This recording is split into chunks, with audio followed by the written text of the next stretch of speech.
guys, ito na yung finished product ng ating apple with onion recipe. Ayan. Sabaw ito guys. So, ay!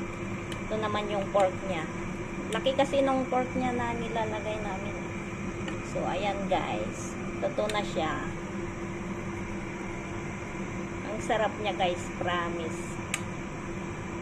I-try ninyo kasi ang tamis ng ng apple niya, especially sa mga kagaya kong helper na nandito sa Hong Kong. I-try nyo guys na lutuin.